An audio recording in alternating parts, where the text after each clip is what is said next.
Every voice making choice noise over the place. Oh, you're gonna be hard now, yeah. Come together, Come together now, yeah. everybody. Everybody gonna feel it now, yeah. Every voice Oh, gonna feel this rain. Come on over down. the place. Come together, feel the pain. Everybody. Every voice making choice noise over the place.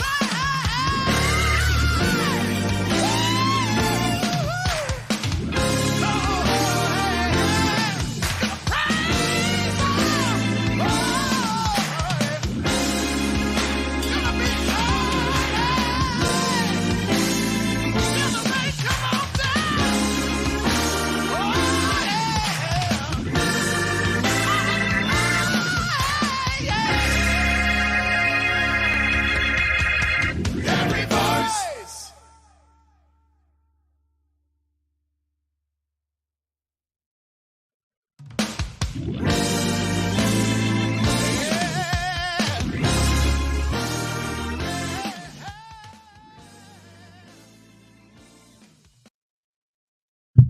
Hey, what is up, Black Columbus? Welcome back to UnBossed Columbus. If you're out there right now, you can remember that we do need all of your help. And if you want to continue seeing our content, we need you to do two things right now. We need you to smash that like button, whether you're watching on Facebook, YouTube, our website, Twitter, on any of the platforms that you're watching us on. Remember to smash the like button and to share it out so more people can see this, as well as don't forget to head on over to our website at www.unbossed.live to become a member today, and also to sign up for all of the notifications and stories and things that we are working on. And also remember, we want you all to, because we can't do this without you, we want you all to become a member of the UnBossed fan club. You could do that by going over to cash.app/$UnBossed fan club, or headed over to Venmo at venmo.com/UnBossed fan club, or to PayPal. That's paypal.me/UnBossed fan club, or by going right over to our website as well, because every dollar you give to support us goes to make the show and everything that we do, all the content and news that we are providing you with, as well as all of our other shows possible. Tonight, we got a lot to talk about, because I know it's been like a week since we've had a live show. I know, sue me. I'm just joking, of course. It's been a week because we've been working on a couple other things, but we got a lot to talk about tonight. The first thing we have to talk about tonight is how the Columbus NAACP's president, Nana Watson, how she just smacked down the Board of Education and gave them a bit of real information and told them that they need to quit doing business in the dark. And so we're going to talk about her shocking revelation to the board, and how it's kind of like deja vu all over again, because y'all know what happened back in 2018 when we did one superintendent search, found the superintendent, but then the now attorney general, he was then the state auditor, Dave Yost. Back then, Dave Yost was like, somebody had reported to his office when he was the state auditor that, hey, look, the school board didn't do the search. They tip-tapped on what's called the Sunshine Law. In a sense, they tip-tapped on it, and they didn't do things open according to Ohio public meeting laws, and they are kind of doing the same thing again.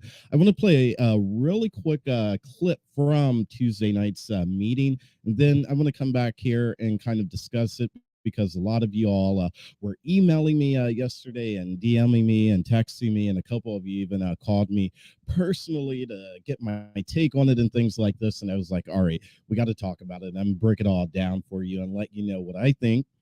And we're going to go from there, because how they are going about this process and spending $250,000 is like well beyond me, and we just got to break it all down for you all. So I want to play President Nana Watson. She is the president of the NAACP. I want to play her remarks to the board, and then we're going to come back and talk about it. To us on the topic of the search firm and communication firm. Action requested, stop the search. Good evening, President Watson. Good evening, President Adair, members, and Interim Superintendent Chapman. You know, in reviewing the minutes of this board, it has been noted that reference is made to me by name only. Please have your minutes accurately reflect my name, my name alongside my title as President of the NAACP, as I do not stand alone as my presence in this meeting. I represent a collective voice as a spokesperson of the oldest civil rights organization in this country. As such, the NAACP has presented a series of questions to the board on 3 separate occasions. To date, many of these questions remain unanswered. With this being the case, what is the protocol for responding to questions from the community? Each time I have spoken, President Adair responds, "Your question will be answered," but they have not. May I remind you that this community voted for you individually, not collectively. It appears that your individual voices have been silenced as the president speaks for all of you. It begs to ask how democratic your process really is. Again, as I approach this board, once again, the Columbus branch of the NAACP has additional inquiries. They are as follows. How much of the taxpayer dollars are being allocated to retain the services of the Iowa-based search firm, Ray and Associates? How much money are you spending on the communications company you have engaged, Falgren and Associates? Their web page is not demographically reflective of the community. From the cursory review of their website, their team lacks a diverse team. Is the board committed to diversity and inclusion, since we are the largest urban district in the state? Do you have an equity statement? Lastly, as it relates to the former superintendent, is she working virtually or somewhere within the district? What services is she providing to the interim superintendent and team during the duration of her contract? Thanks again for allowing me to appear and share my concerns on behalf of the oldest civil rights organization in America. Thank you, President Watson. We did respond today to those questions. I just want to ensure that you received them. They were sent to your personal email as well as NAACP. So Well, please let me know, and if there are follow-ups, we're happy to address those. let me say this. Sending answers to me and the NAACP, the date of the board meeting, is not acceptable. I expect more from this board and you as the chair and the president of this board. So when I go home, I will check my email. But again, you need to get those questions to me in a timely manner. I don't engage with you like that. So I ask that you do better. And what were the answers while we're talking about it? So this is not the moment for engagement. Oh, okay. just When wanted is to the moment for clarify. engagement, I just- President Adair? When is the moment? Is it now? Is it tomorrow? When is it? Or is President it never? Watson, our respect for you runs great, as well as to the NAACP. I'm sorry, I But didn't hear what you our said. policy right now on public comment is to listen, and that's what we're doing. I'm just clarifying that you do have responses in your email, and I accept your feedback on timeliness. I'm going to So say this to We you. will one go more- ahead and I'm going to say this ask to you you to one more please time. You need to respectfully- respond to the NAACP in a timely manner and not the day of the meeting, President Adair. I hear you and appreciate you. Thank you. Thank you, President Watson, for your continued advocacy. We're going to go ahead and move on to Woo! Nana Watson did the damn thing. I'm sorry. She did it. Now, for those of you that weren't paying attention, this is how you get somebody together. This is how you do it. First, You let them know who, you remind them who they're talking to. Nana reminded them and told them, when you address me, you need to address me as President Nana Watson, because I am the president of the oldest civil rights organization. She reminded them who she was and what her position was. Second thing she did, she told them what they were doing wrong.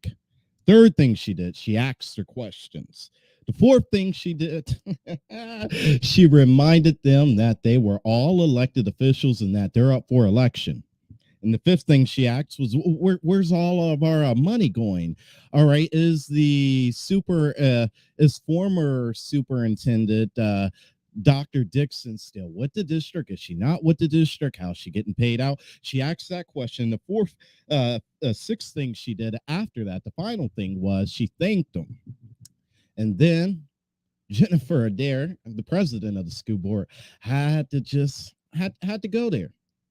She just had to take it a step further and say, oh, well, we did respond to your questions, but Jennifer, you didn't do it until the day of the meeting. And like President Watson said, you can't respond to questions that have been asked of you by the public, and not only by the NAACP, but by a lot of people on the day of the meeting, and expect us to be properly prepared for the meeting. And then she took it a step further, like what we do during our public comment is we listen. We don't respond.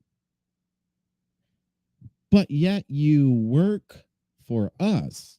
Now, what's interesting about all of this is that, let me put some a little bit of color and put this into context for everybody. As I was trying to set this all up, it kind of does feel like a deja vu all over again, because as I was reminding all of you back in 2018, I'm sorry, not back in 2018, but back in 2000, let's take it back a little further. Back in 2013, the school board spent about $57,000 to hire then Dr. Dangood. Then once Dr. Dangood retired, right here, it's all like right here for us. In September of 2018, they then hired Dr. Talisa Dixon. But in between Dr. Dixon and Dr. Dangood, there's another superintendent. And the reason why there's another superintendent, and I'm slipping on his name, I had it down here in my notes and I can't quite find it. There was another superintendent, a black guy. And because the search for him was not done right and adequately, they had to then shove out some more money to do another search. All of this has been done in secrecy. It really is.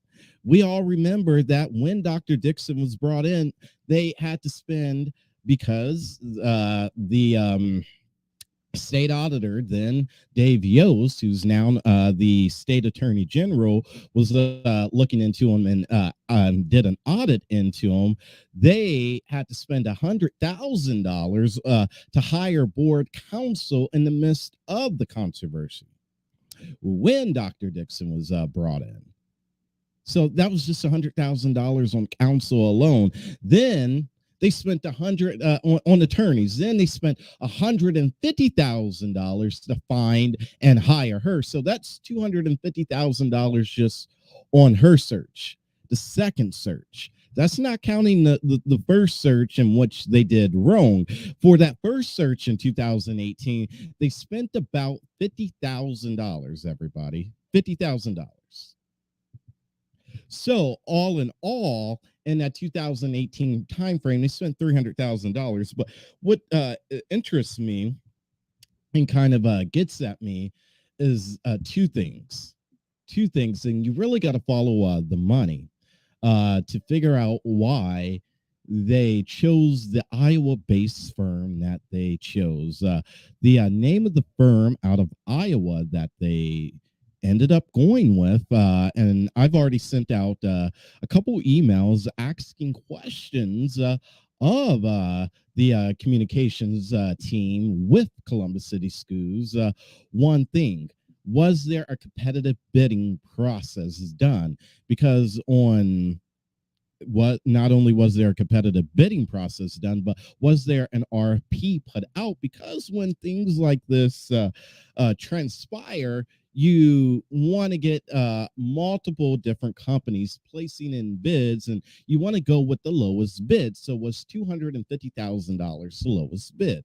I've already sent that question over, but they are engaging right now with the company, and they have approved the contract for Ray and Associates, and they are a Cedar Rapids, Iowa based firm. But if you go to their website and you do a little bit of digging and you dig a little bit more, you'll find on their advisory council of Ray and Associates, you'll find that former, now retired Superintendent Dr. Dan Good. Dr. Dan Good, he's on the advisory council. So, Dr. Dan Good works. Yeah, this is all starting to make sense now. Dr. Dan Good works with Ray and Associates. So could that be why they went with them? And also, or not only why they went with them, but why they wanted to have discussion and why they wanted to vote on this in an executive committee instead of voting on it in a public session during a public board meeting. To vote on this, they went into executive committee to have discussion and to talk about it. They didn't want to do it openly.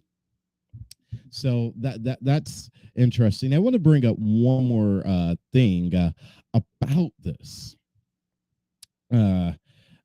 before we move on to the next story here.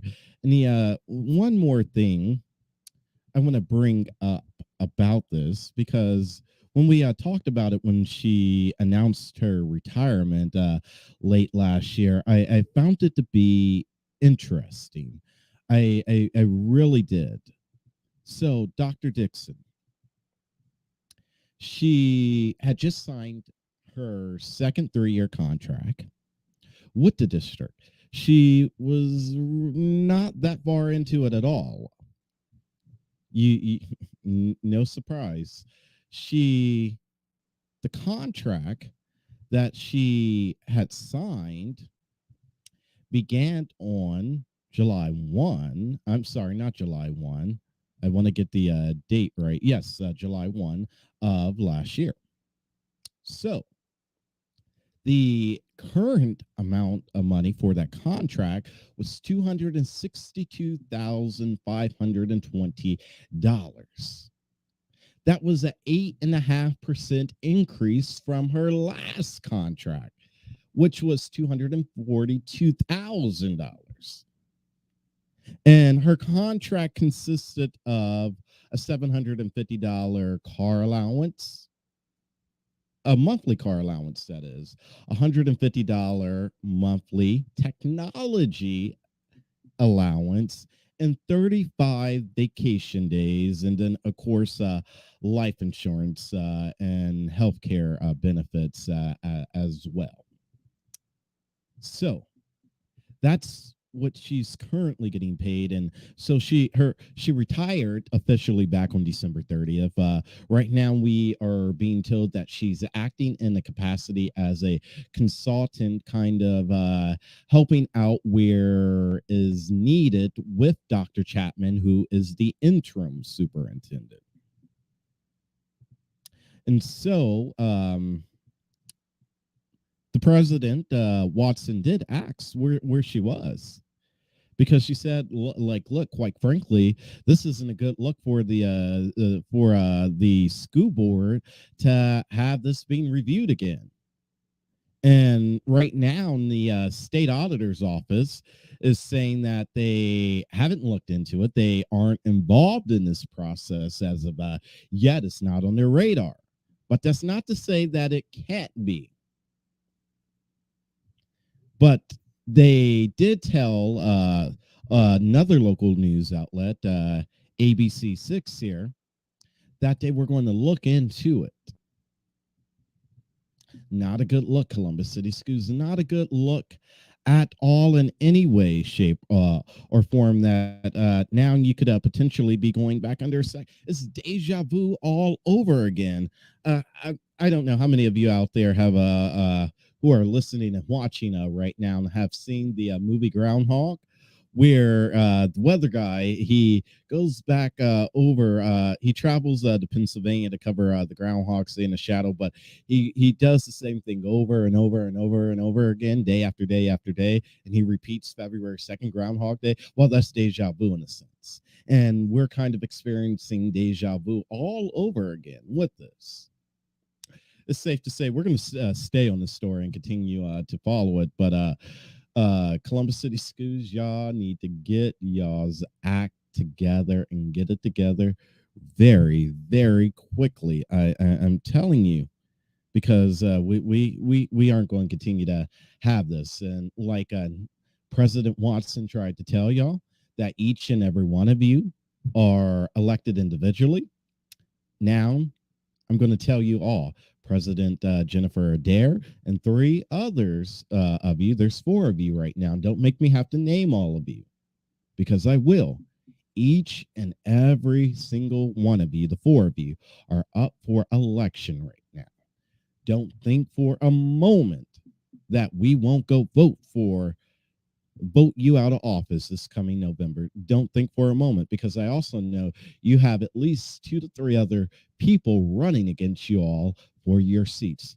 Don't think we don't want change, because we do, because not only is this deja vu, we just went through a whole strike because our teachers aren't getting paid enough. But yet we're shelling out $250,000 of our tax dollars to this Iowa-based firm, and come to find out, the former superintendent is on the advisory council for them. I'm just saying. Watch this space. We're back right after this.